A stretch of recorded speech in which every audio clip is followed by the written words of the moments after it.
তো hello friends, আবারও DA নিয়ে একটি বড় আপডেট। তো ভিডিওটি শুরু করার আগে আপনি যদি আমাদের চ্যানেলের নতুন দর্শক হয়ে থাকেন এবং চ্যানেলকে সাবস্ক্রাইব না করে থাকেন, তো অবশ্যই চ্যানেলকে সাবস্ক্রাইব করবেন এবং আমাদের পাশে থাকবেন। তো ভিডিওটি শুরু করা যাক।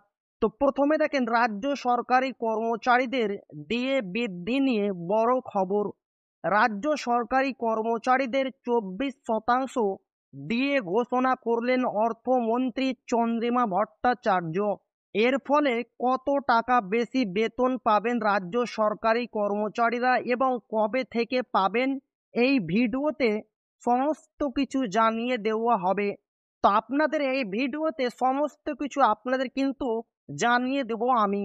রাজ্য সরকারি কর্মীদের আবারও খুশির খবর, 24% ডিএ বাড়ছে বাংলার সরকারি কর্মীদের।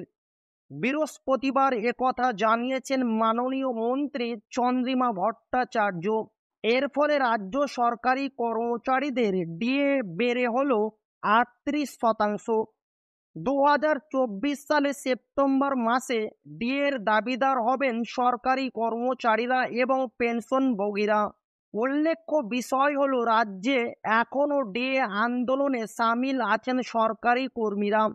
এর মধ্যে মহার্ঘ ভাতা নিয়ে সুখবর শোনালেন মমতা বন্দ্যোপাধ্যায়।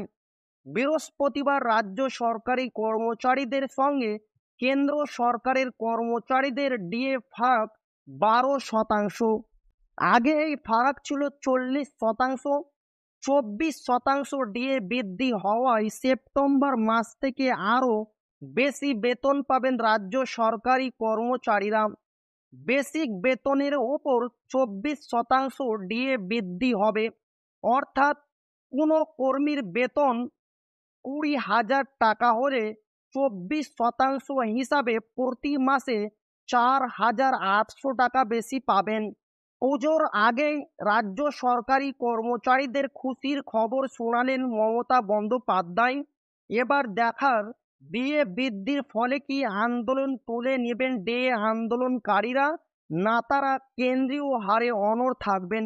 তো ভিডিওটি ভালো লাগলে অবশ্যই আপনার বন্ধুদের শেয়ার করবেন যাতে তাদের উপকার হয়। আর আপনি যদি এখনো আমাদের চ্যানেলকে সাবস্ক্রাইব না করে থাকেন, তো অবশ্যই চ্যানেলকে সাবস্ক্রাইব করবেন এবং আমাদের পাশে থাকবেন।